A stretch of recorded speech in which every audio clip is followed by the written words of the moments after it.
Yola! What's up, Matt here? Welcome to another sesh on the Artist's Way.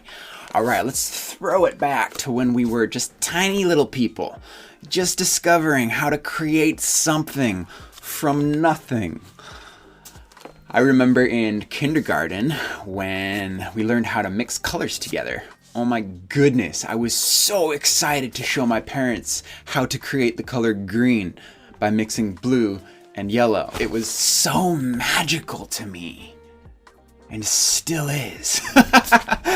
All that to say, what's the first thing that we do when we create something and get that magical feeling? We want to share it. And what do we do when someone shares something with us?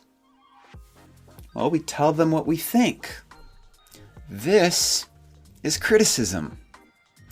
Now, reflecting on our session from yesterday on shame and how poisonous that can be in our creative recovery, Julia follows that up with saying, "Let me be clear.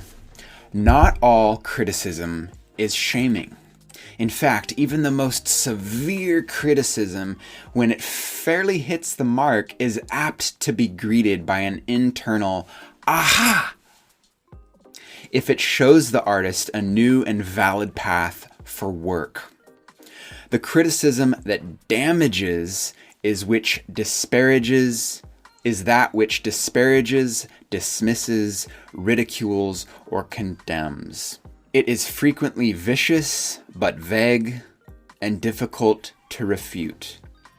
This is the criticism that damages." So, as artists, we must learn when and where criticism is appropriate. So we're going to explore that today after this 10-second sponsor from our morning pages.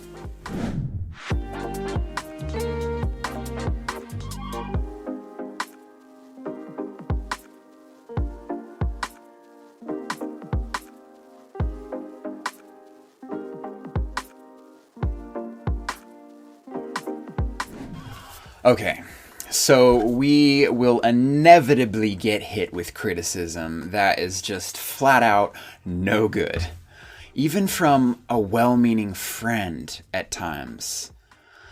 So this is where our mindfulness training comes in.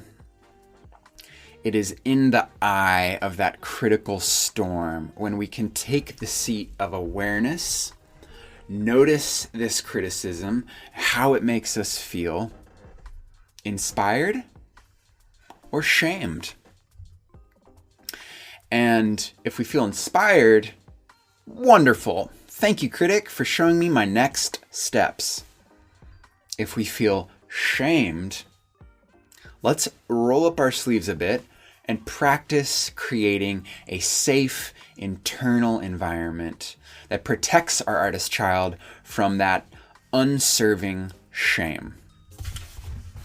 Julia shares that the antidote for shame is self-love and self-praise.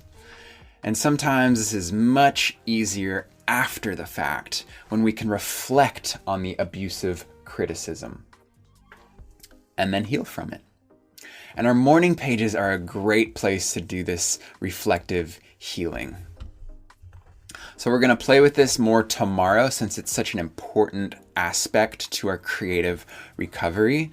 So enjoy the reading for today. Enjoy the creative exercise where we take a look at our habits that we've adopted that perhaps were based on someone else's shaming or ill criticism. And like triple high five for just doing this work. I know that looking at shame and criticism isn't always the most enjoyable, but the freedom to be found on the other side is well worth it. So hold the vision, trust the process. Thank you so much for doing this work. It is so important, and I am honored to do this with you. So definitely drop me a comment below if you are inspired, and I will see you tomorrow. Peace, love, namaste.